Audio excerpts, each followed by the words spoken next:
Well, hello there. Welcome back. We are now on episode 11 of the War, Sports, Politics, and Dragons podcast. And as always, I am David, the Nerd Emperor, and will be your host today. Thanks for stopping by. We do appreciate it. Whew, folks, the cold snap continues here on the East Coast. The temperature here is, man, I tell you what, it's currently 20 degrees. The high is going to be around 25. We've got a lowest low expected this week of 13 on Saturday and then possible snow that evening. Looks like we might get several more inches of snow that night. And then there's some loose speculation that around February the 5th, we might get more still. So, yeah, winter will not let keep her little bitch hands off of us. So we must soldier on. Again, apologize for the background noise. I do have to have an extra heater turned on here in the home office because, baby, it is cold outside. But again, we're growing. Spread the word. Help me increase my numbers to qualify for a sponsor. We are now on not just Spotify, where we got our start. We're on Amazon, Audible, and iHeartRadio, too. Others are coming soon. You can follow us on Twitter. We're at the WSPD Podcast. We're on YouTube at the WSPD Podcast. We're on Instagram at the WSPD Pod, and we've got some more pictures going up today on the Insta account.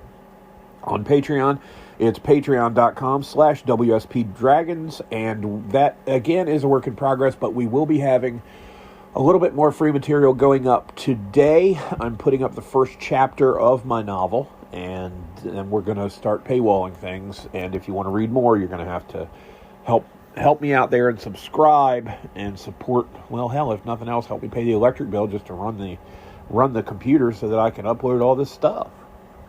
So again, if you want to help us improve our tech, our Cash App is WSPD Pod. And the Venmo is David-Insley, INSLEY-10. If you'd like to help us out via Venmo, that's what we're doing right now. Follow, share, and support. But again, that's enough of the stuff like that. Let's get on with the show. And I've got to start with the worst news of today's podcast. And folks, I got to tell you, I told you so. I'm sad to have to say it, but I told you so. The death toll in Iran has been revised upward, way upward. Well, as you may or may not recall, I had mentioned that I just knew deep down that the number of fatalities from the Islamo-fascists in Tehran cracking down. Well, here's the thing here. The Independent out of UK is reporting this, is that the death toll in Iran from the recent protests has been reported to be at least 6,159 according to activists, okay? While some estimates suggest it could be as high as 36,500 due to a violent crackdown by security forces, and that number was reached in a span of just 2 days. So either way, the number has skyrocketed. And when I say it's gotten larger from 4,000 to 6,100 and say skyrocketed, well, that's a 50% increase. That's not skyrocketing. Well, let me tell you something. These are all human lives. These are moms, these are dads, these are sisters, these are brothers, these are kids, these are cousins, these are uncles, these are aunts, these are grandparents, these are grandchildren. These are people like you. Okay? The county seat of the county I live in, Cambridge, Maryland, in Dorchester County, has a population of around 13,000 people. So that's basically half of the town wiped out by its own government. Not that the city government would do that, because the city of Cambridge can barely plow the streets. But I'm just saying that, again, this is what's called democide. And I told you in podcast number 3 and in number 4, and I'm going to play you a clip from number 3 here real quick. I told you that I just had the funny feeling that it was going to be higher. Here's the clip. Potential civil war brewing, but there's also talk that it's run its course. The unrest in Iran, which is now in its 18th day, it's estimated that yesterday in the capital, over 1 million people gathered to protest the Islamist state under Khamenei. And the members of the Iranian Revolutionary Guard Council, I think that's what the IRGC stands for, were opening fire and killing protesters, and multiple thousands of protesters, pro-democracy, anti-Islamism, pro-freedom protesters, have been murdered by the Iranian regime. Trump has mentioned the possibility of intervening. Okay, so there's the clip. And, yeah, looking at the claims here from the story from The Independent, human rights activist news agency, HRANA, has an estimated death toll of 6,159, which includes 5,804 protesters, 214 members of the nation's security force, and I consider those murders as well, because, again, if they hadn't given the order, some of their own people wouldn't have lost their lives as well, and to me, that's still tantamount to murder, whether they were the bad guys or not. In this case, they were still murdered. They were still murdered by the regime because they were sent out to commit murder and got themselves killed in the process, whatever the circumstances were. This also includes 92 children and 49 civilians. And by 49 civilians, as opposed to 5,804 protesters, what that means is almost 50 people who weren't involved in protests were killed. They were just walking down the street. They just happened nearby. They were looking out a window. Whatever the case may be, and they got killed too. The Iranian government itself has admitted to 3,117, including 2,427 civilians and security forces, labeling the rest as terrorists. Yeah, well, here's what I got to say about this. If you've killed 690 terrorists, it sounds like Iranian government's got quite a terrorist hotbed there, huh? Talk about a terror state, it's just flipped on the other side of the coin. Yeah, they're terrorists, whatever. This sounds a lot like what Stalin said about Soviet troops who surrendered in the fighting against the Nazis. How did he put it? He said that they were no longer Soviet citizens, they were traitors and would be treated as such. Stalin's own son, you may not realize, was captured in the opening months of the fighting against the Germans. In 1941, he was captured. And the Germans offered to trade him back. But Stalin refused. Basically disowned his own son, Joseph Dugashvili. And he ended up dying while trying to escape a prisoner of war camp. Back to Iran, though, Time magazine has reported 30,304. So that's almost 10 times as many as the Iranian government has fessed up to. This is reported deaths from January 8th to 9th alone. That's a 2-day period. And that indicates, of course, a dramatic surge in fatalities. Iran International, based on classified documents, is putting the total at 36,500. 36,500 people. That is almost 3 times the size of what we'll just call my hometown. Protests, of course, began at the end of October, primarily due to economic issues and government repression. You know, it's funny, someone pointed out, I was watching a little bit of YouTube yesterday, and in a discussion about World War I, he branched off into another area and said that no 2 liberal democracies have ever gone to war against one another. Isn't that interesting? But all these Islamo-fascist regimes and these totalitarian states, they always seem to have wars going on, but you'll never see wars between, at least not nowadays, because the systems of government are different than they were a couple hundred years ago. Britain and France fighting, or France and Italy. Of course, there was talk of France and Italy going to war with one another, but nobody really gave it any credence because they were both so incredibly inept in World War II that, you know, they figured that both sides would end up surrendering. But the point stands is you don't see 2 liberal democracies going after one another in active combat. So, food for thought. And again, I hate to say I told you so, but I did. And we can only hope for regime change there in Iran, and that Khamenei and Dickface and all of the other people who are running a beautiful, resource-rich, fascinating, historically rich country into the ground are eventually deposed, and hopefully that they're put up against a wall someday. I'll just say it. Catapult them into a brick wall. I don't care. We're done with them. Moving over to sports now, we'll talk about Shedeur Sanders, the DEI Pro Bowler.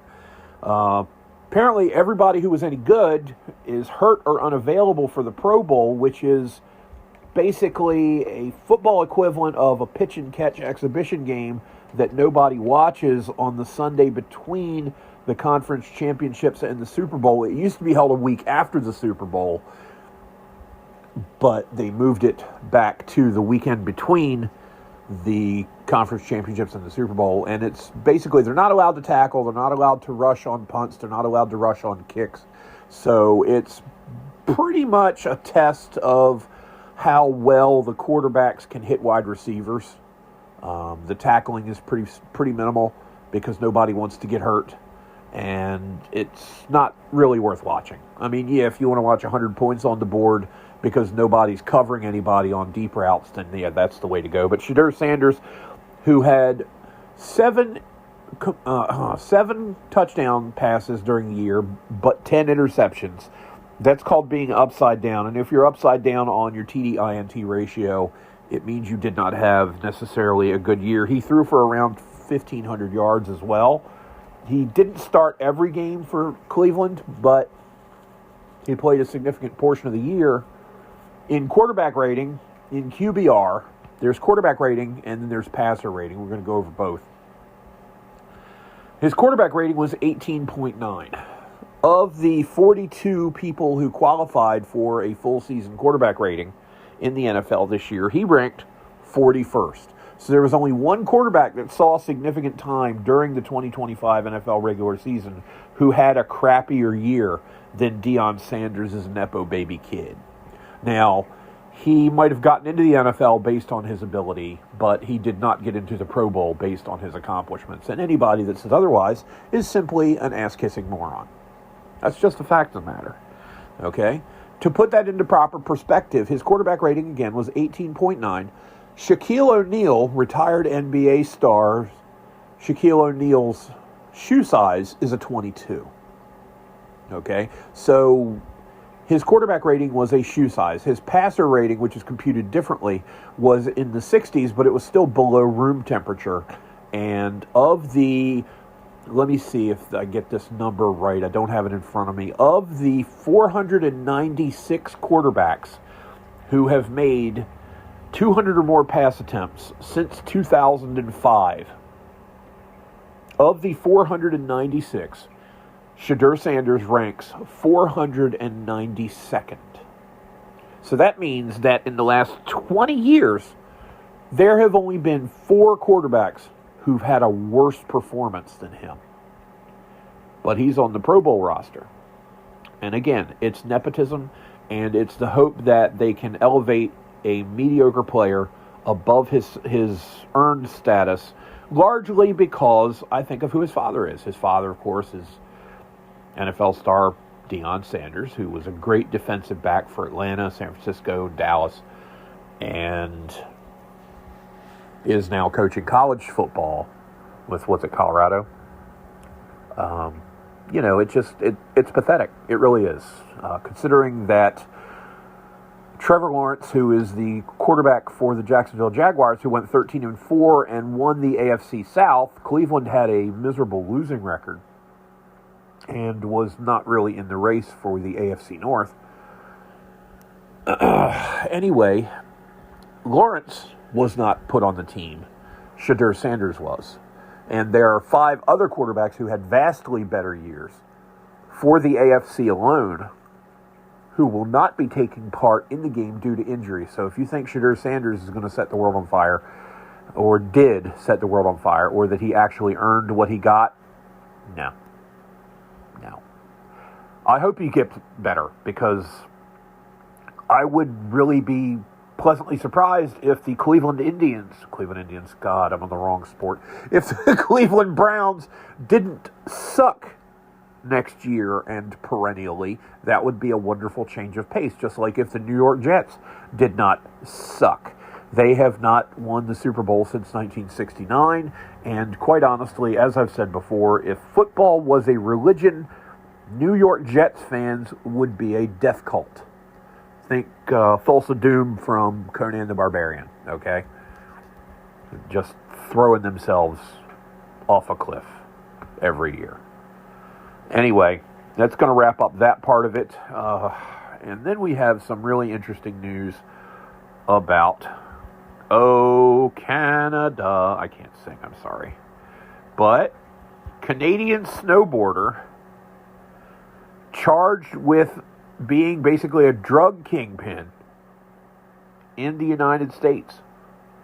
Ryan Wedding is his name. And according to USA Today Sports, oh God, this is wild. Ryan Wedding, a former Canadian Olympic snowboarder and alleged cocaine kingpin, who FBI Director Kash Patel has compared to Pablo Escobar, was arrested on Friday, January 23rd, after a massive international manhunt. He was wanted on multiple murder and money laundering charges introduced over the past 2 years in connection to drug trafficking into the United States. I wonder if we were making any tariffs off those imports. Anyway, Wedding was flown to the United States, according to AG Pam Bondi, where he will face justice. The 44-year-old is expected to remain in custody during the weekend before an initial court appearance Monday morning. And I have not followed up on this story, so let's look this up real quick and see where our good buddy Ryan Wedding is right now. To be honest, if he's an international drug kingpin, I'm going to go ahead and guess that no, he did not get offered bail. And here's from CNN on Monday afternoon. Former Olympic snowboarder Ryan Wedding pleads not guilty to running a drug smuggling ring.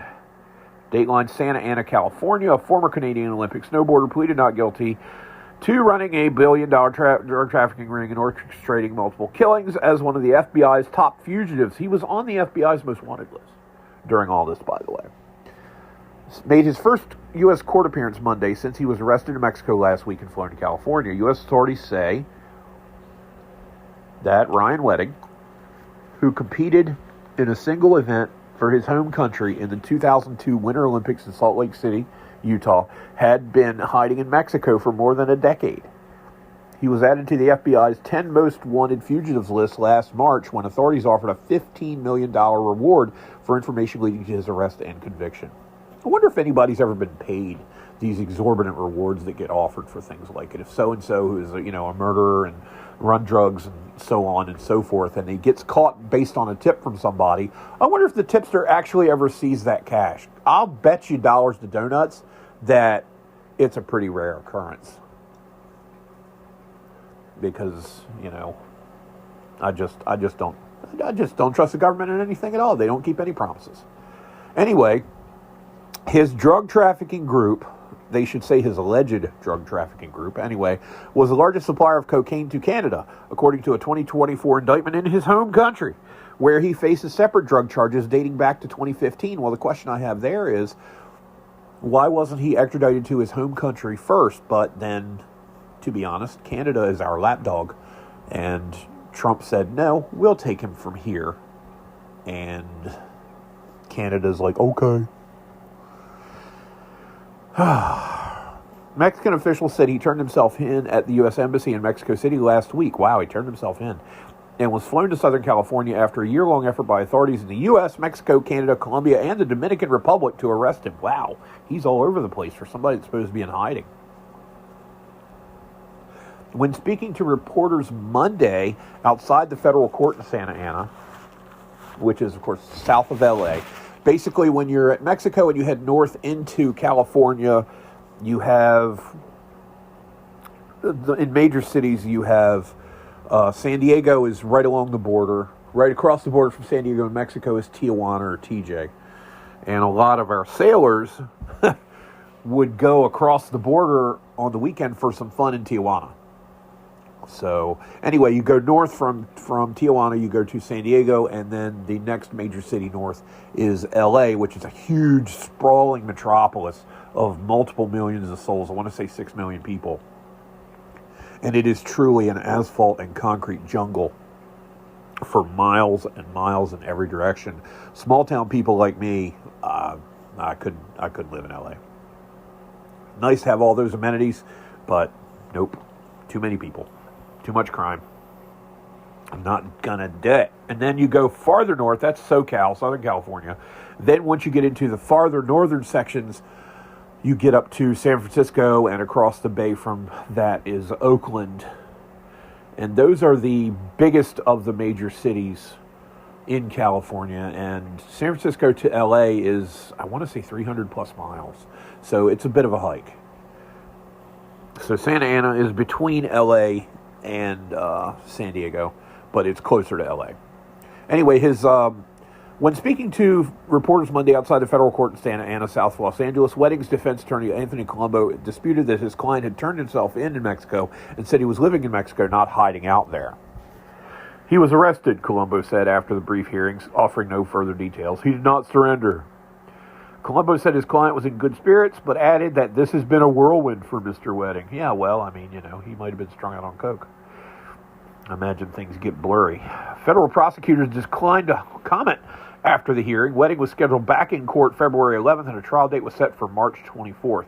He arrived in court wearing a tan jail jumpsuit with his ankles chained. He smiled briefly, then clasped his hands and leaned back in the chair before reviewing papers with his attorney. When asked by U.S. Magistrate John D. Early if he read the indictments, he answered, "I've read them both, yes."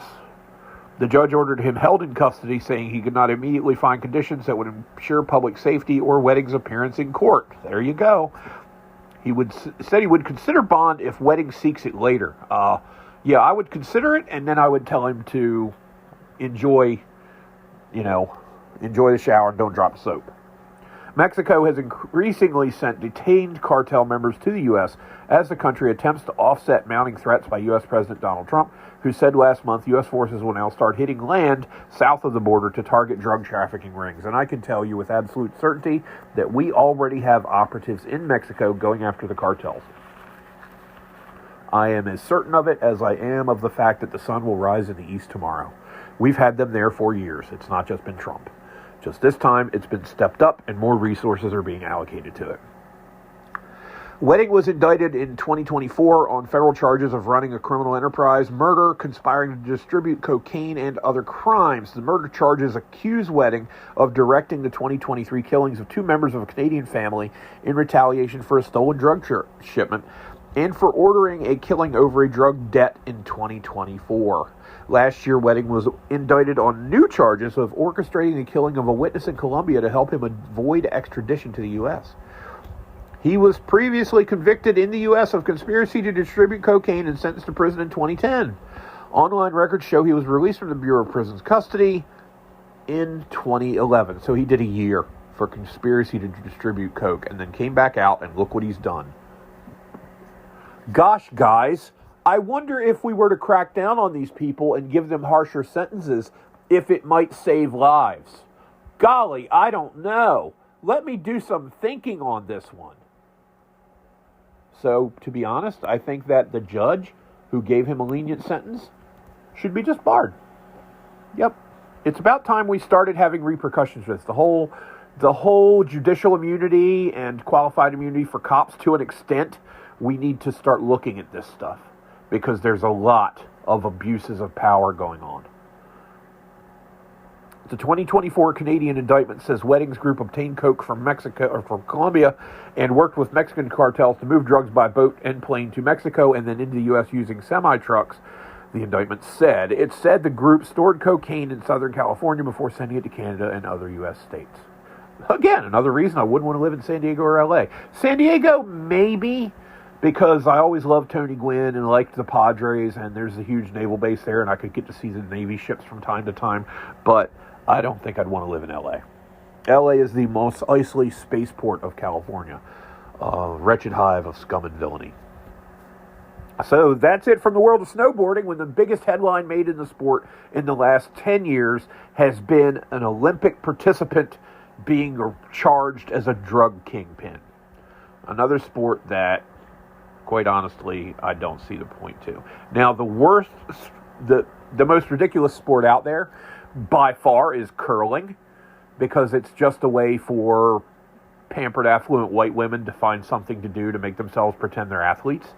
You're sliding rocks on ice. It's basically shuffleboard on a larger scale with the participants standing on the shuffleboard. And if you've got that much time to work brooms, then go sweep the kitchen. Yep, I said it. Call me misogynist. I don't care. Curling is stupid, and people who watch it are idiots, period. Now, we're going to go to a person I'd never heard of, you've never heard of, talking about someone most of us have heard of, and this is a gentleman named Justin Farkas. I don't know a lot of information about him, so let me look up his Twitter account again real quick. This is wild. He put out a tweet, and I'm going to read you the tweet here in a minute. I have to find it. Let me go into my Twix profile.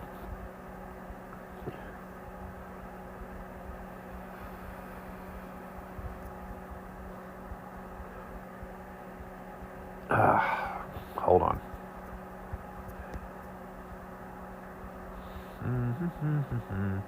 Technical difficulties are my favorite food group. Okay, here it is. From Justin Farkas. His handle on Twix is Farkasaurus. And he writes, now I'm going to read you the tweet, and then I'm going to tell you when he said it. Okay, and this is going to make your head explode. Holy crap, Drake May is the best athlete I've ever seen. Playing up a league and still the best in the league. All right? Guess when he tweeted this about the 23-year-old quarterback who is going to be taking the Patriots to the Super Bowl on Sunday in California. This tweet, folks, is from August 25th, 2012. Drake May was 9 years old when Justin Farkas said this. Okay, now Farkas' profile doesn't say anything about him. Doesn't say what he does for a living, where he's from, or anything like that. But I can tell you that he was, at that time, watching, basically, I call it Pop Warner. That no longer exists. Basically, it was a type of youth football, and he was watching Drake May participate in this. And as Farkas elaborated in a later tweet, he said he was 9 years old, maybe 4 feet tall, 4.5 feet tall, and 80 pounds, playing up a league with 11 and 12-year-olds, stiff-arming them and running circles around them. Okay? Just, this blows my mind. This is one of the things that keeps me coming back to Twix, is when you find gems like this, because the morons celebrating stupid people and the TikTok caliber garbage that's on Twix doesn't appeal to me. I like stuff that makes me go, that makes me think, that makes me want to learn more.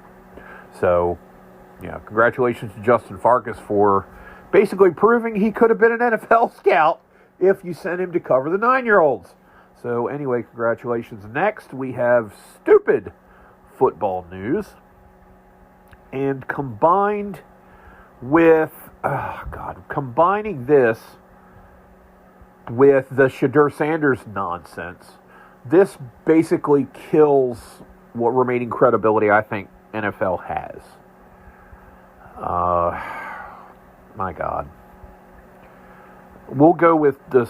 There are so many headlines about this. We'll go ahead and check out the ESPN article on it. No, we won't. I don't like ESPN. Let's go ahead and look at Yahoo Sports.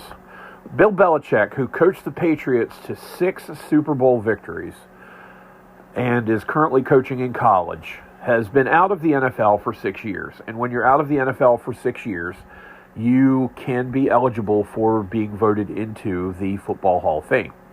Well, the balloting was done the other day, and Bill Belichick did not receive the 40 votes required out of 50 ballots to make it into the NFL Hall of Fame on the first ballot. And I'm not a Patriots fan. I'm not particularly fond of Belichick, but he's got a pedigree here. No other coach has won 6 Super Bowls. He's third all-time in total wins as a head coach behind George Halas and, oh God, I can't remember who the other one is. But he didn't make it into Canton, Ohio.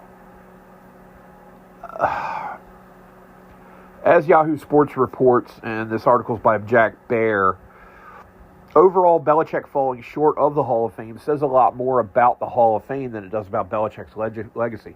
An often opaque process has resulted in one of the most baffling results in the history of sports halls of fame, in which the coach with the NFL's most loaded resume has been told he doesn't warrant a bust in Canton, at least not yet. So how did this happen? Let's take a dive into it. We're going to start with the basics. Hall of Fame enshrinement is entirely controlled by Canton's selection committee, a 50-person panel of media members, all selected by the Hall's board of directors and appointed to 2-year terms. This year's group is listed at the bottom of this article. Every team's media contingent gets a representative, as does the Pro Football Writers of America organization. The final 17 are filled by at-large contributors, often veteran media members and people with actual experience playing and coaching the NFL, such as Tony Dungy, who coached the Colts and then coached Tampa Bay, won a Super Bowl with the Buccaneers. He was also a player. Bill Polian and Dan Fouts. And Dan Fouts is one of my favorite quarterbacks from the 70s and 80s. He was number 14 with the Chargers, and he could sling it, man. Dan Fouts was the man with Air Coryell and that high-powered passing offense that they had. Oh, man, just love me some Dan Fouts. At least by background, it's a diverse group. Some of the biggest outlets and broadcasters are represented, such as ESPN, but there are also reporters working for newspapers, team sites, and independent outlets. To be enshrined, every candidate must receive at least 80% approval from this voting body, which usually means 40 votes. However, if not enough candidates receive 80% approval, the list is shortened until the Hall has its required 4 enshrinees. The selection committee meets annually, not long before the Super Bowl, to discuss every candidate and put them up to a vote. All Hall of Fame cases, including Belichick, come down to these conversations.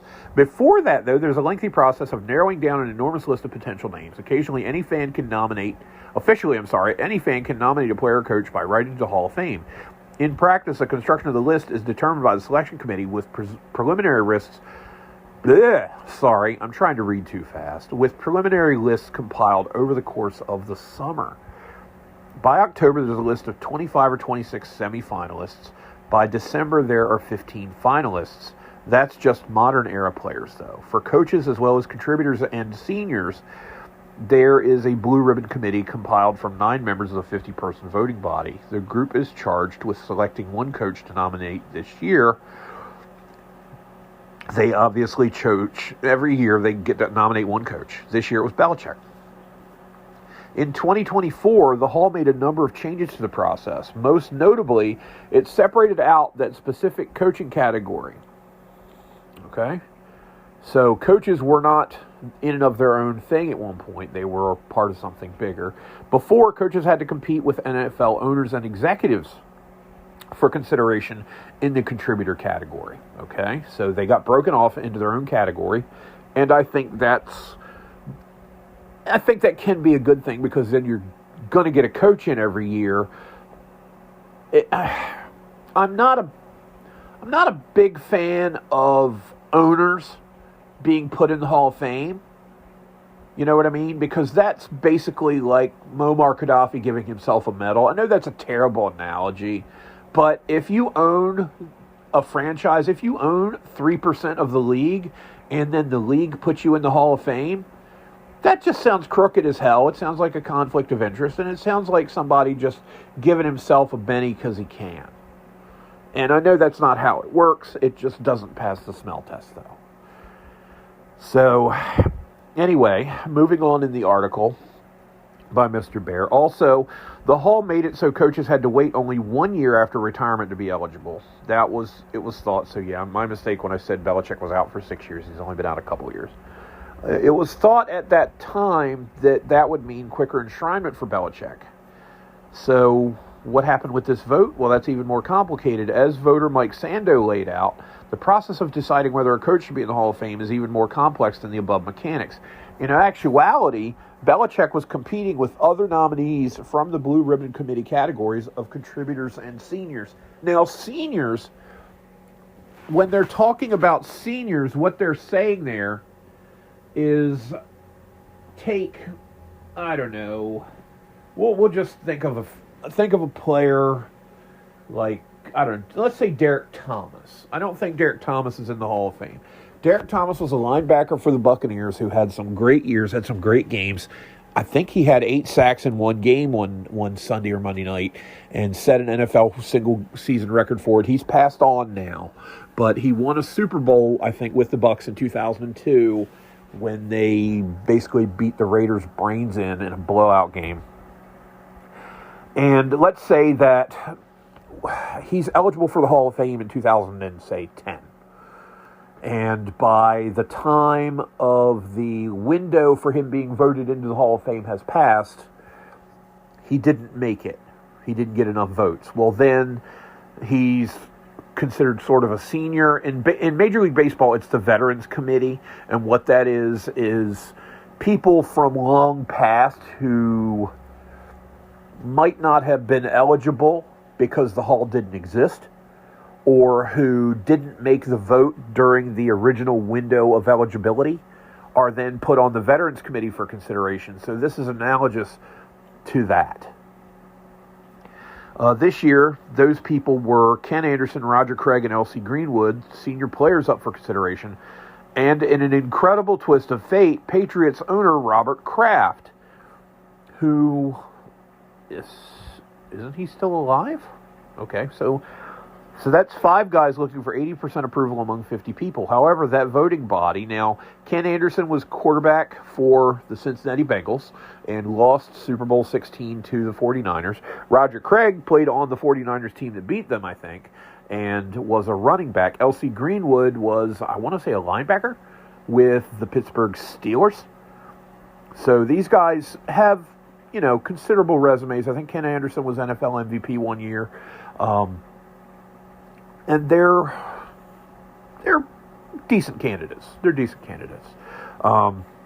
But the voting body has to select at least one of them, or more importantly, at most 3 of them, leaving each voter to select up to 3 of those 5, which means at least one of the guys made it in over Belichick.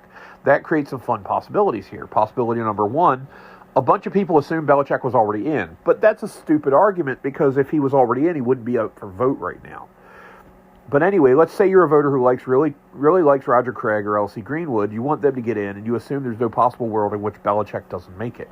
So you vote for your guys and leave Belichick voting for everyone else. This happens in voting for the Baseball Hall of Fame, where a 10-player maximum on ballots causes some voters to sometimes leave off slam dunk candidates to support others that they think should receive more attention. The Hall of Fame voting is stupid. Okay? There are years in baseball where the Hall of Fame class, and this year or last year, one of the two was a particularly weak voting class. And I didn't see 2 guys that should make it in, but 5, as a rule, do. And there are other years where there could be 11 or 12 guys that are deserving, and most of them don't make it in for whatever reason, which, whatever. But I don't like the rigidity of you can only vote for 10 and so on and so forth. There's got to be a better way to do it. But anyway, here's another way to rationalize not voting for Belichick. You didn't know when Craig is going to be on the ballot again, Roger Craig, so you really want him to make it now. You also know that if Belichick doesn't make it this year, he's certain to be back next year because he's Belichick. Yeah, but I don't know. Possibility number 3, and this one to me seems a little bit more plausible. They're punishing a cheater. Now, here's the theory that came with ESPN's report, which cited one anonymous voter who claimed that Bill Polian, who butted heads with Belichick when Polian was the general manager of the Indianapolis Colts, told some voters he believed Belichick should wait a year for induction as a penalty for the Spygate and Deflategate scandals that went down under his watch. Now, real quick, for those of you that don't know a lot about those two scandals, Spygate happened around 2007-ish when it was found out that members of the Patriots organization were filming the sideline of an opposing team so as to figure out what plays they were calling. I guess using people who could read lips, and maybe they had good microphones, they could pick up the audio of the coaches. Well, the team was fined, as I recall, the team was fined several $100,000 and so on and so forth. Deflategate was another scandal involving the amount of air pressure in footballs that were used by the Patriots, specifically that it was done that way because Tom Brady, the quarterback, liked them with a certain amount of pressure in them. It was a little bit lower than the standard amount of air pressure in a football. And that was another scandal. Now, Polian has since denied the claim, reportedly calling it, quote, totally and categorically untrue, unquote, and saying he voted in favor of Belichick. However, the 83-year-old later said in a subsequent interview, the word later isn't necessary in that sentence, with ESPN, he actually isn't 100% sure he voted for the coach. Okay. The best comparison for that situation is probably former Major League outfielder, again we go back to Major League Baseball, Carlos Beltran, who was voted into the National Baseball Hall of Fame earlier this month. When Beltran retired, many observers believed he had a case to make it on his first ballot. However, his role as one of the ringleaders in the 2017 Houston Astros sign-stealing scandal clearly had an effect on his candidacy and resulted in him having to wait until his fourth ballot to reach Cooperstown. Now, the 2017 Houston Astros sign-stealing scandal was more than what I thought it was. I've watched documentaries about it and I've read about it. See, having covered a lot of high school sports, stealing signs was kind of part of the game. And it wasn't this awful, nefarious thing that the Astros were accused of doing. It was a couple of kids sitting in the dugout watching what was going on and eventually just breaking the code of what the catcher's signals were. There was a little more to it with the Astros. Once they figured out it was a certain pitch coming, somebody would beat on a barrel a certain number of times in the clubhouse to signal to the batter that such and such a pitch was coming. And this was actually scientifically proven. There was, I want to say it was a Houston Astros fan who wrote a computer program that basically caught his team in the act. It was actually a pretty fascinating study when I watched it. So, anyway, that's the sign-stealing scandal in a nutshell. But when it comes to cheating, all right. I skipped ahead a little bit. Are any of these good reasons to vote against Bill Belichick? According to Mr. Bear, absolutely not. And he writes that with an exclamation point. When it comes to cheating, Belichick and the Patriots were already investigated and publicly punished by the NFL. It's hard to imagine anyone asked for a mysterious group of voters to dispense additional justice without with a one-year enshrinement delay. And judging from the accounts of voters in the room, some of Belichick's opponents spoke up in the room and cited Spygate, but there weren't enough to make their colleagues think he was in danger of missing out, he being Belichick. If you want to hold this stuff against Belichick, fine, then make your case to your fellow voters and to the public. The latter might still happen as the vote has not been officially revealed. Hiding behind an anonymous vote to secretly punish someone disconnects the offense from the consequence in a way that teaches the world nothing and gives the defendant and his supporters zero opportunity to make their case. When baseball players are excluded from the Hall of Fame because they took steroids, the reporters voting against them often own it and write about it. We understand why Barry Bonds isn't in the Hall of Fame in baseball, because the voters told us. Doing it behind closed doors instead invites only confusion, anger at your colleagues, and the possibility of more voters taking it upon themselves to quietly patrol the outskirts of Canton. Should we be preparing for the same thing when Tom Brady is up for induction? As for possibilities 1 and 2, let's just say it plainly. You should vote for the candidates you think most belong in the Hall of Fame. Trying to game the system like that opens the door for some supremely wacky outcomes like today. Does this process need changing? Does any of the above make sense to you? No? Then probably it does. Ultimately, we're seeing the result of the Hall ensuring it's celebrating between 4 and 8 people every year. It wants players people care about, supplemented with the coaches, executives, owners, and other luminaries that make the game great. For instance, should Jerry Jones be in the NFL Hall of Fame? There are a lot of Dallas Cowboy diehards who might say no, even though within a decade of him buying the team, Dallas had gone to the Super Bowl 3 times and won all 3 games and had established a dynasty in the 1990s. But there was a lot of dumb crap that went on, including his ridiculous firing of Jimmy Johnson after Super Bowl, 28? Because he got drunk at a banquet and didn't like a look that Jimmy Johnson gave him. There are debates over coaches and owners all the time, but Belichick is cut and dried. Okay? It's cut and dried. It really is. Making sure a coach makes it every year won't be the solution, nor was the old process much better. At the very least, transparency would be a welcome addition to this multifaceted tug of war.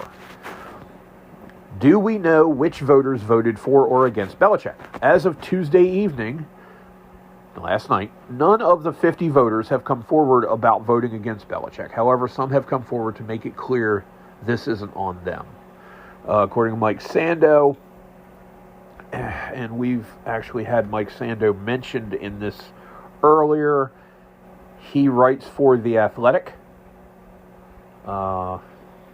And he's an AP voter. I think he votes in the college poll too, but I'm probably wrong about that. He tweeted out, "I'm a Hall of Fame voter who saw Belichick as slam dunk. I don't know anything about voting results, but if this is true, and we'll find out officially next week, the question is, how could this happen? Before I list probabilities, understand this. Belichick, Kraft, Craig, Anderson, and Greenwood are competing for 1 to 3 spots, separate from the 15 modern era finalists. 50 voters pick 3 of the 5. Between 1 and 3 make it. 40-plus votes are needed for anyone besides top vote getter to make it. So it's a zero-sum game. Huge change made in 2025. 250 total votes to go around for 5 candidates with a high bar for clearance. Now we count the potential ways Belichick might get fewer than 40, even when 40 on the committee think he's a Hall of Famer. Let's say 4 or 5 who were strong advocates for specific senior players figured Belichick was going to make it regardless, so they funneled votes to competing candidates in hopes of boosting them over the 40-vote threshold. Let's say a few voters prioritize senior players on the thinking Belichick will be back in the room next year, while the players on the ballot this year might disappear into the senior pool forever. Let's say a few voters found Spygate/cheating disqualifying. Let's say a few voters protested new rules making coaches eligible 1 year after retiring instead of 5.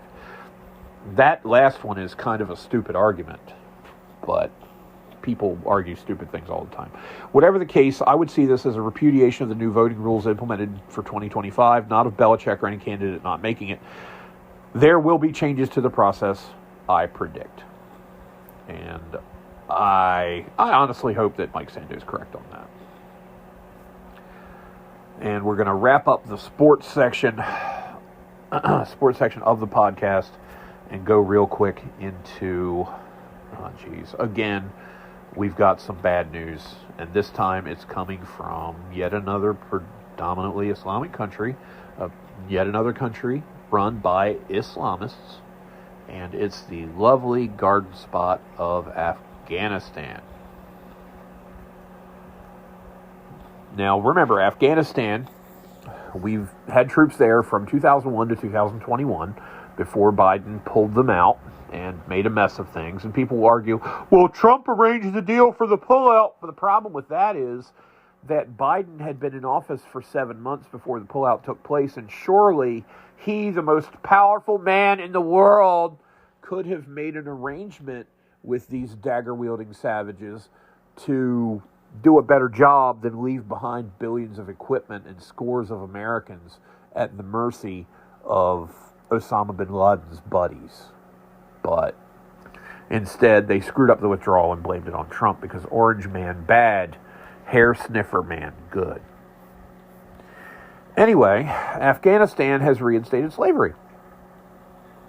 Okay, that's what we're gonna tell you real quick.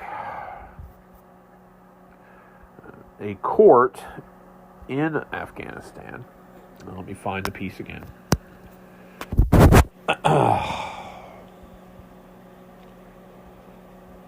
This is from thefederal.com.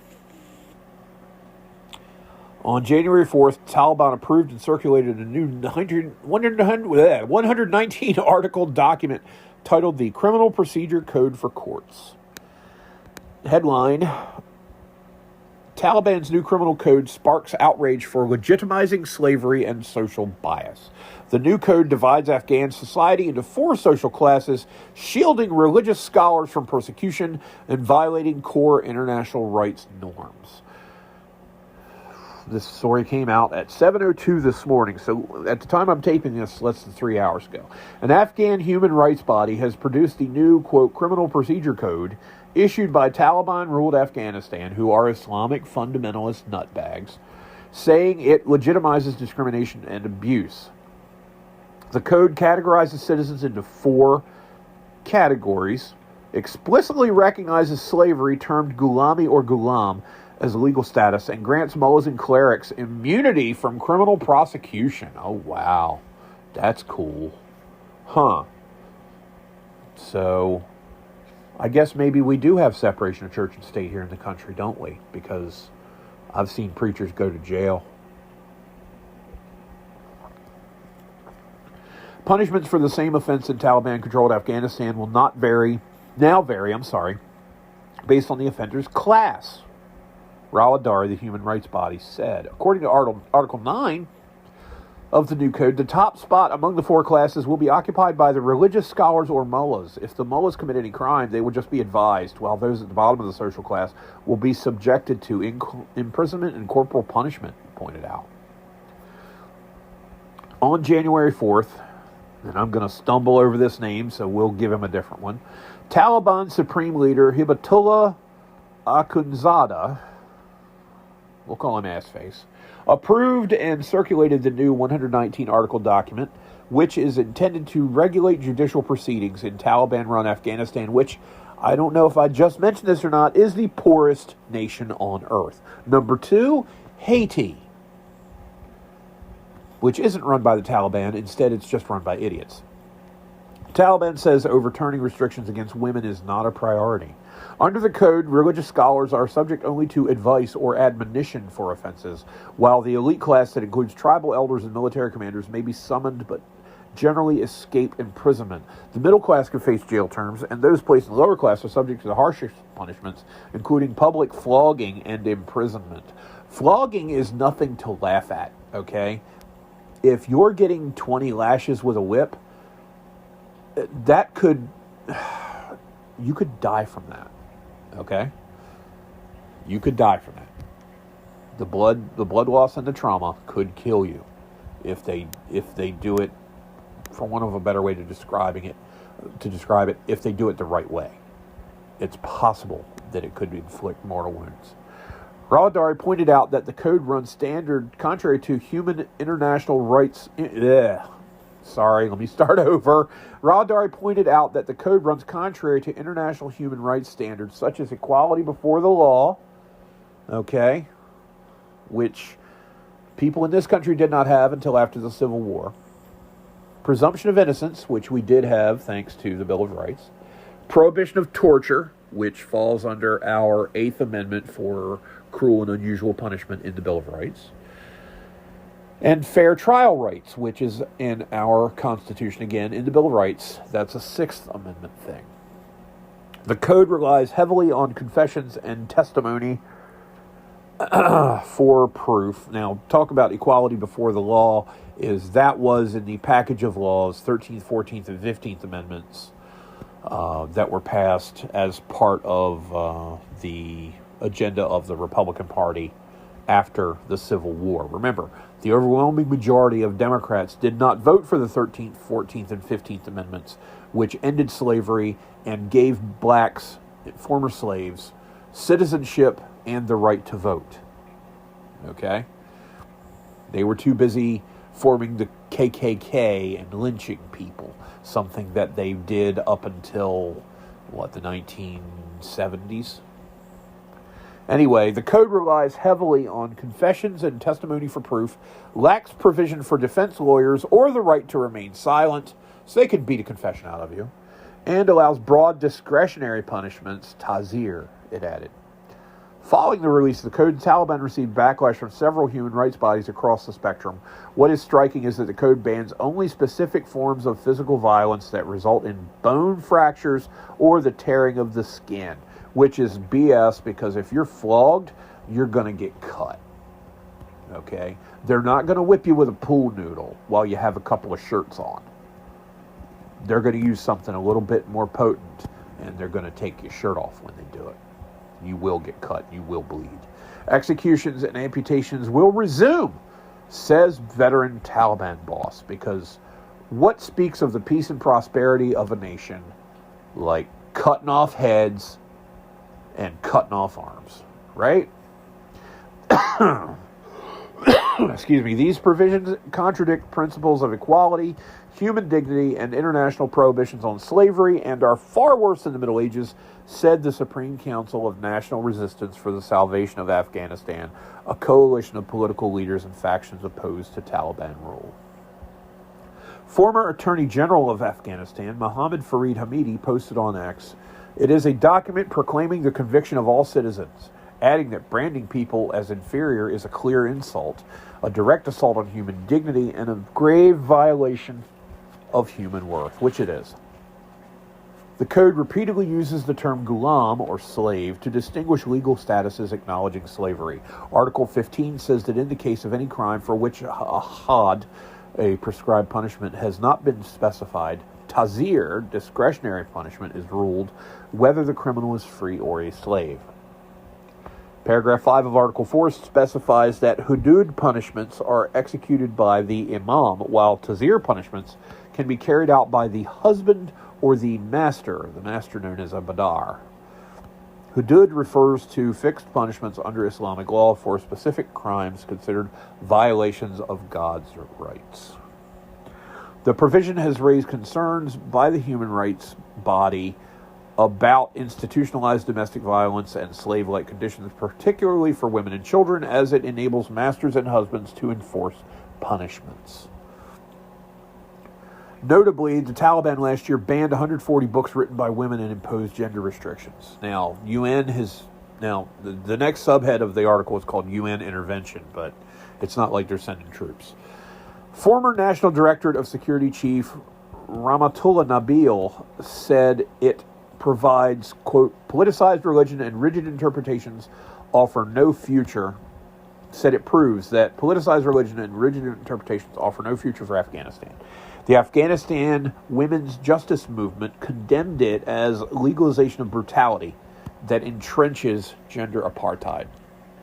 The UN Special Rapporteur on Human Rights in Afghanistan, Richard Bennett, so some European career bureaucrat who will do nothing except put out a strongly worded memo, noted the code's deeply troubling implications and said he was reviewing it from human rights and Sharia perspectives. Rawadari urged the UN, International Criminal Court, or ICC, and global human rights bodies to intervene, which they won't. So, yeah, I won't get into the whole geopolitical thing about how the Russians went after Afghanistan to accelerate their process of encircling China and of also creating an oil pipeline out to the Indian Ocean.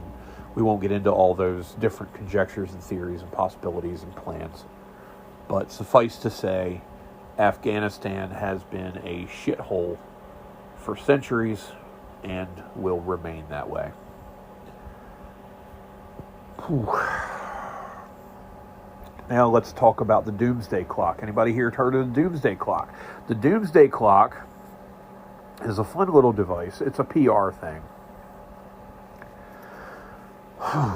But here's a story from, let's go with, who do we want to go with here? Let's do, oh goodness. Well, here's what's happened, is the doomsday clock has now been set to 85 seconds to midnight. And what that means is it is the closest point to catastrophe since the creation of the doomsday clock. Okay, and what the doomsday clock is basically, we'll go to a story from the Guardian UK, the US version of the Guardian, which is a UK newspaper. Doomsday clock at 85 seconds to midnight amid threats from climate crisis, oh God, and AI. Planet closer to destruction as Russia, China, and US become more aggressive and nationalistic, says advocacy group. I can't believe that they're saying we're close to a nuclear war because it's hot out or cold out. Anyway, Earth is closer than it has ever been, according to the Associated Press, as Russia, China, the U.S., and other countries become increasingly aggressive, adversarial, and nationalistic, a science-oriented advocacy group said on Tuesday as it advanced its doomsday clock to 85 seconds until midnight. The Bulletin of the Atomic Scientist members had an initial demonstration on Friday and then announced their results on Tuesday, yesterday. The scientists cited risks of nuclear war, the climate crisis, potential misuse of biotechnology, and the increasing use of artificial intelligence without adequate controls as it made the annual announcement, which rates how close humanity is ending. Last year, the clock advanced to 89 seconds before midnight. And as a side note, this is going to sound terribly stupid, but I can remember the nu metal band Linkin Park put out an album 20 plus years ago called, what was it, Minutes to Midnight? Yeah. So it was, I guess, as an homage to the doomsday clock. Since then, hard-won global understandings are collapsing, according to the group, accelerating a winner-takes-all great power competition and undermining the international cooperation needed to reduce existential risks. They worry about the threat of escalating conflicts involving nuclear-armed countries, citing the Ukraine-Russia war, May's conflict between India and Pakistan. By the way, India and Pakistan have gone to war at least twice that I can think of.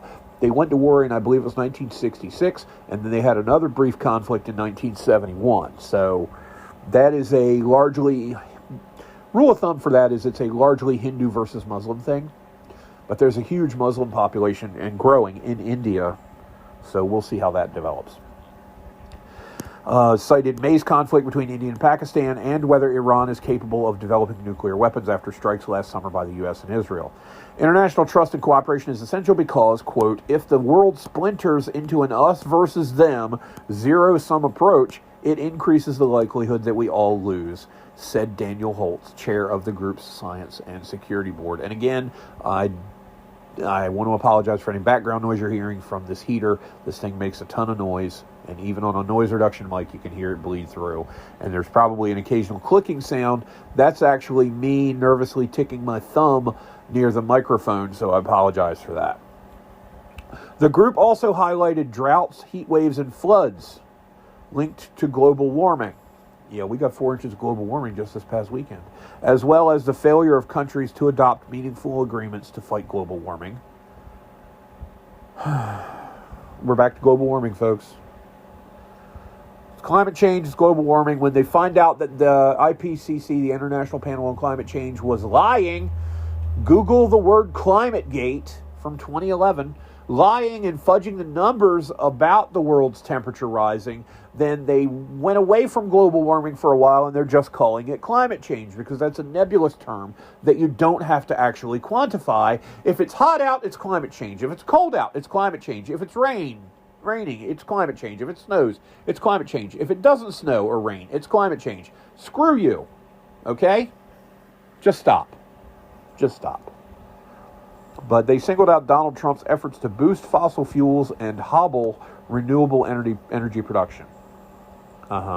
Starting in 1947, the advocacy group used a clock to symbolize the potential and even likelihood of people doing something to end humanity. At the end of the Cold War, it was as close as 17 minutes to midnight. In the past few years, it addresses rapid global changes. The group has changed from counting down the minutes till midnight to counting down the seconds. The group said the clock could be turned back if leaders and nations work together to address existential risks. Okay. And then The Guardian wants me to spend $7.50 a month to read this crap. No, thank you. No. And in American politics, Islamo-communist Congress member Ilhan Omar, representing, I believe, Minneapolis, Minnesota, was, quote, assaulted, unquote, during a speech yesterday. I've seen the footage of this, and it's out there in many places. She was giving a speech calling for Department of Homeland Security, I think Secretary Kristi Noem, to resign or face impeachment. And some scruffy dude who looked like he was a member of the Big Brother-in-law program instead of Big Brother, which was a helpful program to benefit disadvantaged and needy children. Big Brother-in-law is where, as George Carlin put it, they get a guy with 2 days growth and no job, and he sleeps on your couch for about a year. That's what the guy looked like. He looked like he was one of the first new recruits for the Big Brother-in-law program. Got up and squirted her with a syringe full of a liquid that reportedly smelled bad. So, I don't know.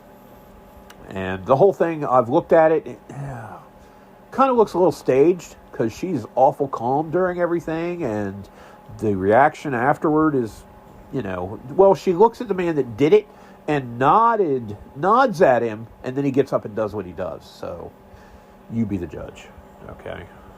I'm just saying, Jussie Smollett is a thing. Could this be 2.0? I don't know. Moving slightly south and east, we're heading over to Chicago for the next bit of news. 108 people have been shot so far in Chicago. And the mayor, what's his name, Brandon Williams? I forget. Went out to protest. Who was he protesting? He was protesting ICE. So again, just like Lori Lightfoot, who looked like she had been dead 12 years, the mayor of Chicago, apparently you have to find the stupidest or worst looking person, or both as a bonus, and make that person the mayor of one of the great cities of our nation. Because, Chicago ain't what it used to be, folks. Let's just say that.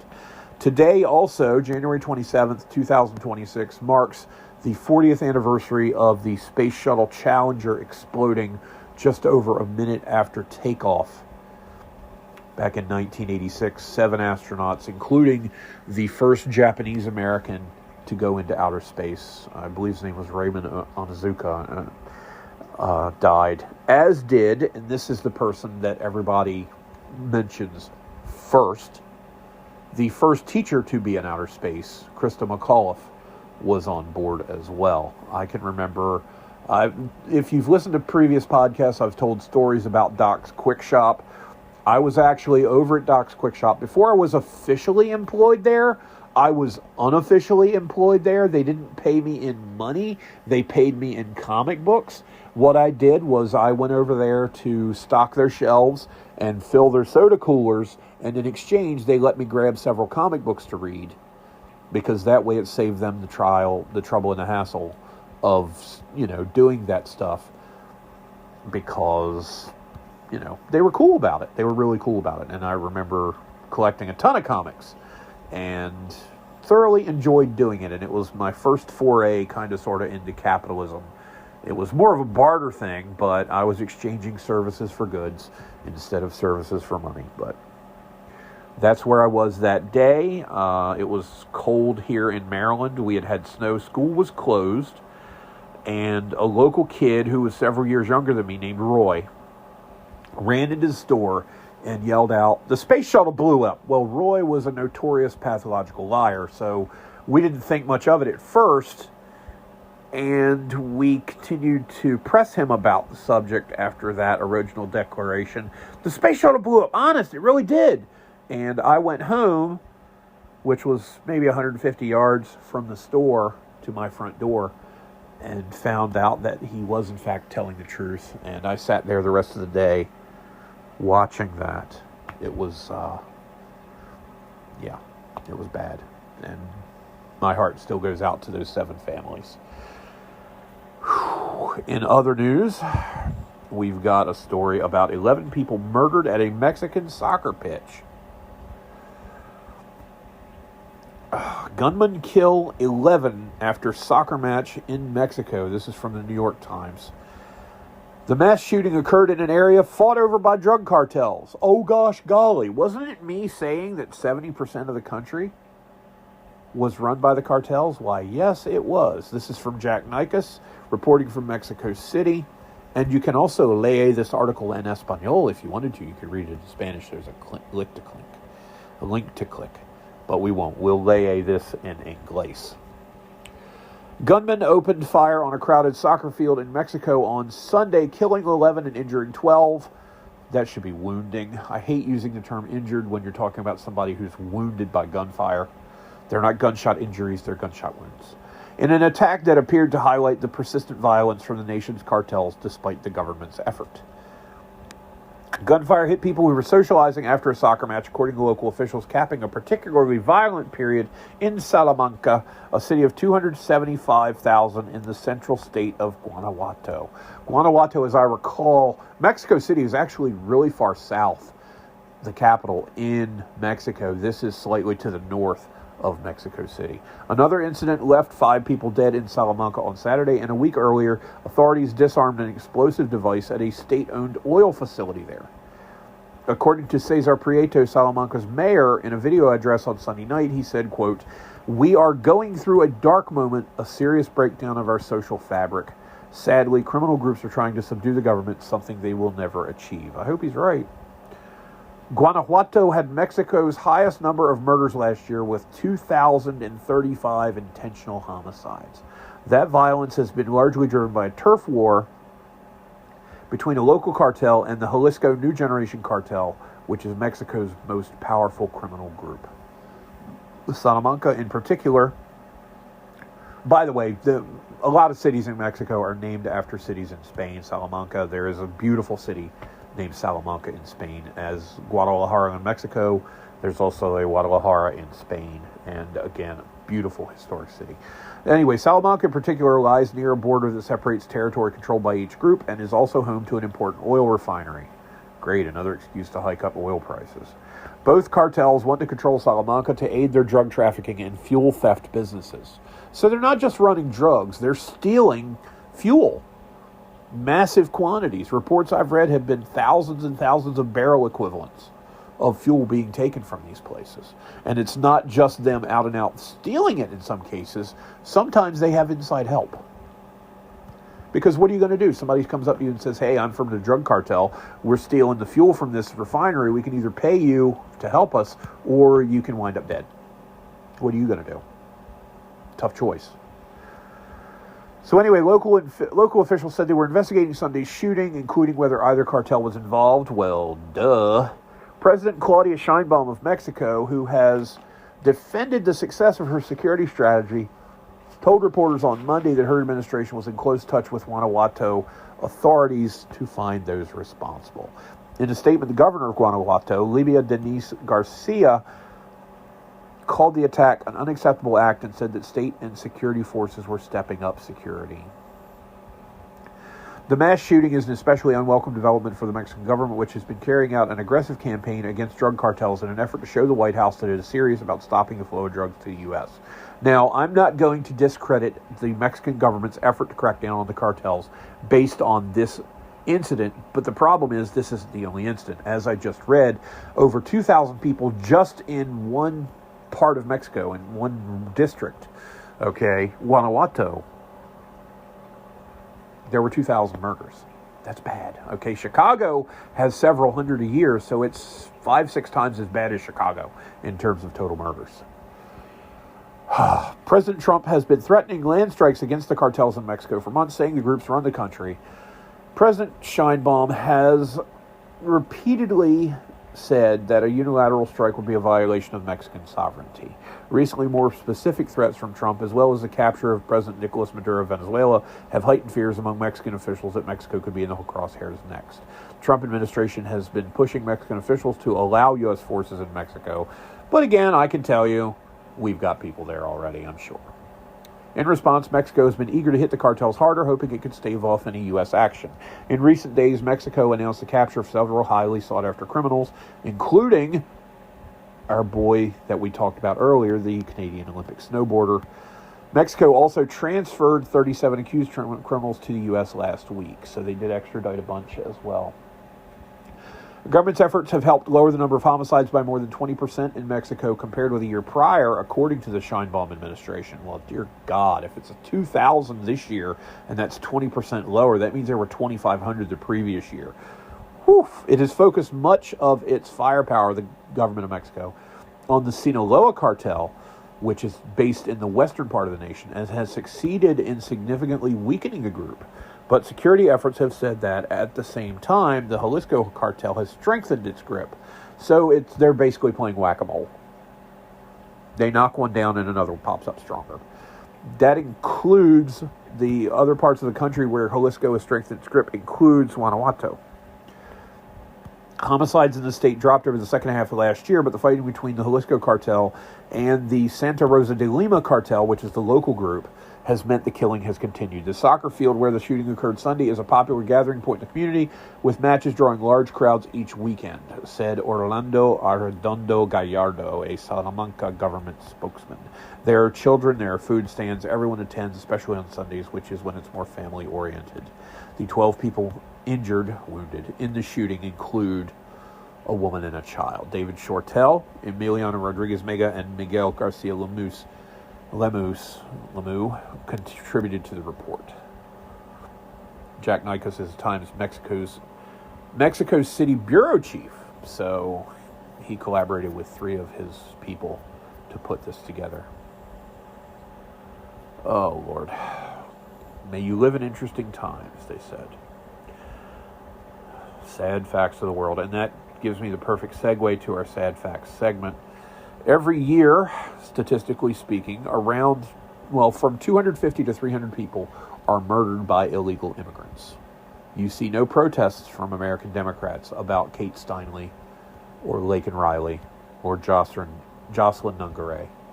But when a communist whose wife left him and who lost his job for erratic behavior and who had already had a rib broken in a confrontation with ICE several days prior tries to draw a gun on them and gets shot, then the Democrats march in force to honor him and deify a man who was out defending illegal immigrants who are committing rapes and murders and drug crimes and human trafficking. 56 people were killed in ICE custody during the Barack Obama administration, but again, no protests from the Democratic Party. They only care when someone tries to run her SUV over a member of ICE and gets shot as a result. 36,500 people may have been killed by the Islamo-fascist regime in Iran in a 2-day period, but again, the Democratic Party is paying for protesters to go into Minneapolis. I've seen the ads on Craigslist myself, so don't try to gaslight me, guys. To protest the deaths of 2 people who were interfering with the operations of federal agents. It's gotten so ridiculous with Minnesota. Well, and we're getting close to the end of things here. I've got a couple of dragon pieces and then joke time and then some quick anecdotal stuff. So this might be our longest podcast. For that, I apologize, but there's a lot to cover.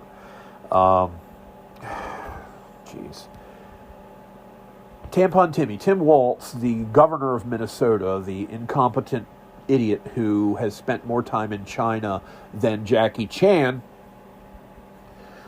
complained that Anne Frank, yada, yada, yada, someday somebody's going to write a similar book about Minnesota, and the U.S. Holocaust Museum actually slapped him down and said that these comparisons were ridiculous, and for anyone to compare what happened to Anne Frank, who was singled out, hunted down, imprisoned in a concentration camp, and later died of typhus because she was Jewish, to compare that to what's going on in Minnesota right now is horrible, and it does a dishonor to the people who suffered through the Holocaust, and I must agree with the Holocaust Museum on that. So, Tim Waltz, go get stuffed. You're a moron. Plus, it sure is wild that ICE is active in all 50 states, okay? They're out there catching people everywhere.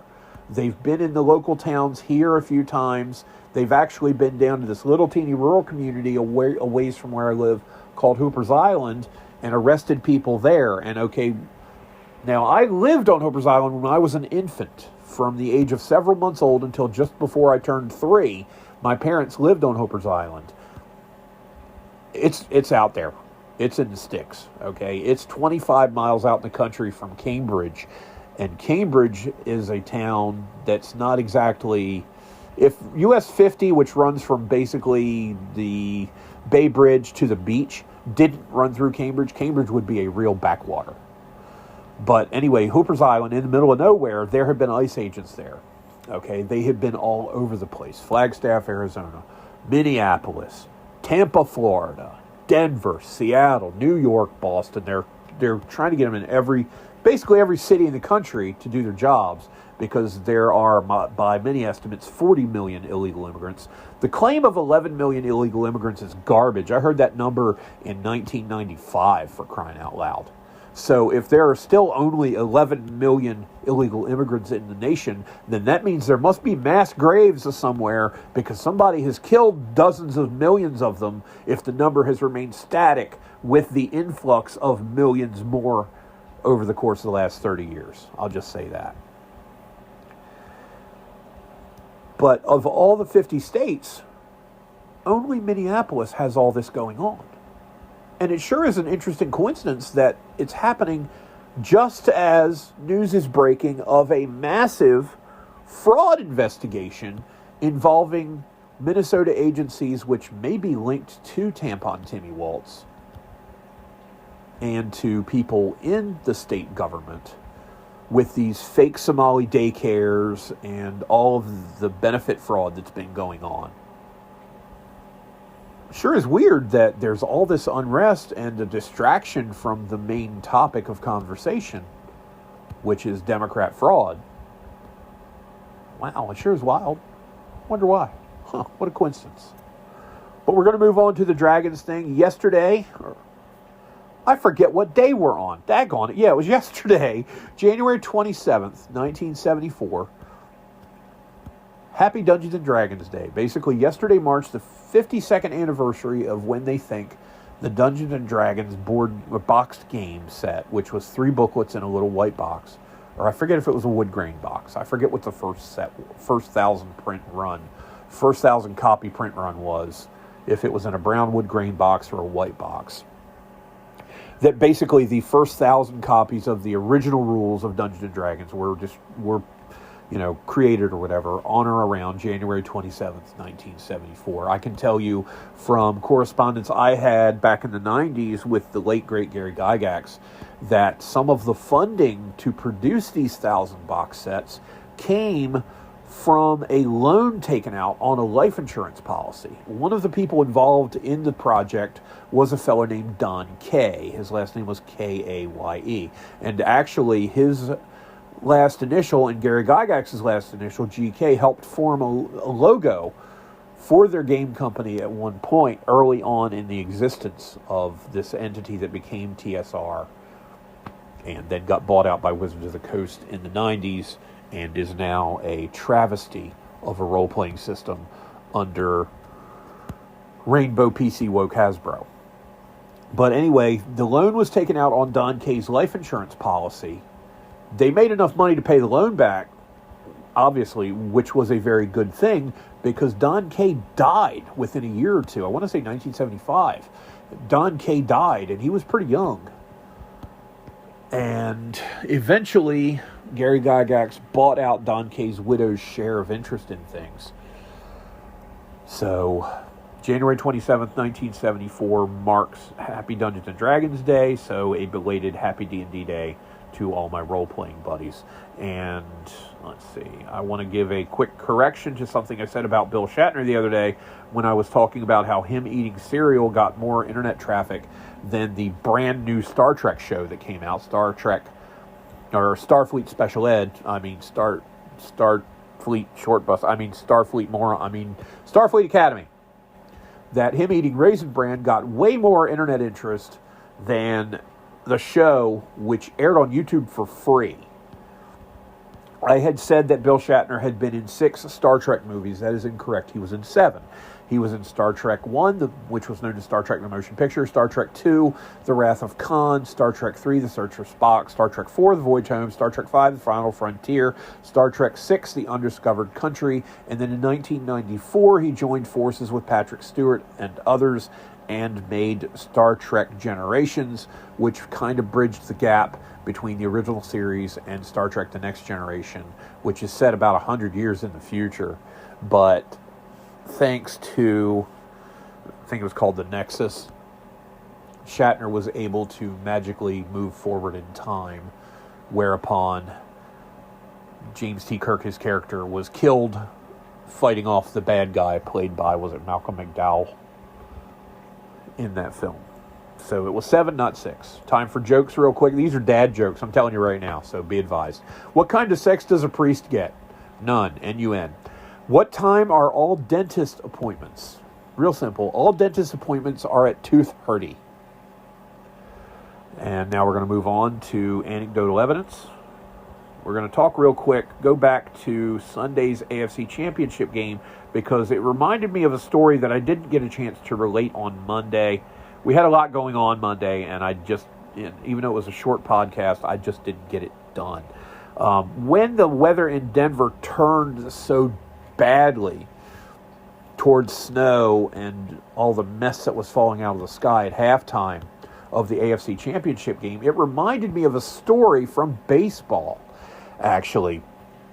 There's a fella named Tom Trebelhorn who was the manager in the 80s of the Milwaukee Brewers baseball team. And one day, now Treb ended up becoming an assistant coach.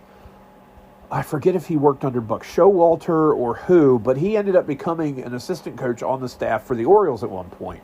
But anyway, at this point, Treb's managing the Brewers. They're playing in Cleveland at Municipal Stadium. Now, I've either heard the city or the stadium referred to as the Mistake by the Lake, because Cleveland lies right on Lake Erie, and the weather there can be a little bit mercurial. It can change pretty suddenly. It happens here in Maryland, too. My cousin in Denver showed me an hour-by-hour forecast recently where the temperature went from 9 degrees to something in the 40s between breakfast and lunch. So there are a lot of places like it. But in this case, the Brewers were playing the Cleveland Indians, and I'm going to have trouble calling them the Guardians because I have a spine. And middle of this game, the weather turns sour. A front moves in across the lake. The temperature drops precipitously, like 25 degrees in a matter of minutes. The wind picks up. It starts to spit a little bit of rain. Trebelhorn is in the dugout for the Brewers, and he looks and sees the home plate umpire shivering because the home plate umpire did not have a jacket to put on. And Treb yells out to the home plate umpire, "Hey, Blue, I bet you miss your jacket, don't you?" And the umpire turned to him and said something along the lines of, "You're damn right I do." And Trebelhorn responded, "Well, that figures. You've missed every damn thing else this game." And at that point, Tom Trebelhorn got ejected. So anyway, I just thought that was a funny story that I could share that I heard years ago. I think I was actually watching This Week in Baseball when Treb told that story. But that's a great, great story because people, having experienced it firsthand by being in dugouts and being on sidelines and being way closer within earshot of the stuff that happens between players, coaches, and officials, it's fascinating some of the interplay that you can hear when you're down there firsthand. And again, that's why I thought it was a great privilege to be a sports writer, because I was a paid fan and got to be down there close to the action in the heart of it all. It was so much fun. I'm not going to comment on something I had planned to say about people ordering DoorDash during a blizzard. I'll just say that anyone that orders food during a blizzard is an asshole. If you don't feel safe to get your food yourself, if you don't feel safe going out to your car, or don't feel like going to your car to get it when the weather's so risky that you might wreck your car, then quite honestly, if you think that a stranger should do it, even though they're getting paid, and understand the capitalist system and understand the DoorDash model. I had a stretch of my life recently where for 9 solid months, we had no option for income between my wife and me, except working DoorDash. Okay, we ran into some pretty desperate times, and that was all we could do. And we worked DoorDash 7 days a week, almost every week, for a period of around 9 months in 2024. So I understand why DoorDash exists, and I understand why people do it as delivery drivers. But to be honest, if all the restaurants are closed and there's a traveler's advisory telling you can't go out unless it's essential travel, honestly, me bringing you a Big Mac is not essential travel. Turn on your damn stove, you sluggish piece of shit. Okay? And if you're one of the people who ordered it, shame on you. Shame on you. You're a jackass. And now let me find a great quote. I've got this wonderful quote from Frank Herbert. I hope I can find this. Here it is. This is from Saganism, and it's Saganism, as in Carl Sagan, the sci-fi author, on Twix. It's a quote from the book Chapter House Dune by Frank Herbert, the late great author. This is a great quote. All governments suffer a recurring problem. Power attracts pathological personalities. It is not that power corrupts, but that it is magnetic to the corruptible. And I think that's very accurate. I think that's incredibly accurate, and that's what we're going to leave as our final thought for the day. I want to thank you for listening. Sorry that we're running about an hour and a half right now. Again, this is going to be the longest one by about 10 minutes. Try to keep them under an hour, but I had a lot to cover, and I'd like to think I entertained you. So please follow the podcast if you don't already. Give me a 5-star rating. We're helping an algorithm, basically. We're fighting the algorithms on all the different platforms to try to get us noticed so that I can get more support, more listeners, and eventually get a sponsor. So leave a comment, answer my poll. Please interact with me on this. I respond to all the reasonable comments. But unreasonable people and trolls, as I've said before and will say again, can get a life. You can listen to this podcast on Spotify, Amazon, Audible, iHeartRadio, and others. My email for story and discussion topic suggestions is wspdpod@gmail.com. Drop me a line. You can donate to help me get better technology. The Cash App is WSPDPod, and Venmo is David-Inslee-10. Help us get some better tech. My Twitter handle is the WSPD Podcast. Follow me there. My YouTube is the WSPD Podcast. Patreon.com is WSP Dragons. Instagram is the WSPD Pod, and I've got a picture that I put up the other day when I had to go to Fishing Creek on an errand way down Hooper's Island. So I had to just go there the other day. I mentioned it in talking about ice. We had ice to deal with when we went down there, but it was the kind that lies on the ground and makes your car slide into a ditch. So while my wife and I went there, I took a picture of an old historic church, St. Mary's Star of the Sea Catholic Church, which is not on Hooper's Island. It's on the way there. I think technically it's a mailing address of the town of Church Creek, but really it's Hooper's Island. It's just not on the island. But, Catholic folks that lived on Hooper's Island would go to that church, and they still do. It's still open. The original one-room church across the road is still there, still standing, and it's a historic monument with a plaque out and everything. I took pictures of that too, and we'll be posting that plus some landscape photos on the Instagram again, which is at the WSPD Pod. So please follow us over there on IG. Thanks again for listening, folks. I really do appreciate you hanging on this far. Subscribe, spread the word, help me entertain and annoy more people. This is Dave the Nerd Emperor signing off. Have a great day. We will talk to you again in 2 days on Friday. Take care. Bye-bye.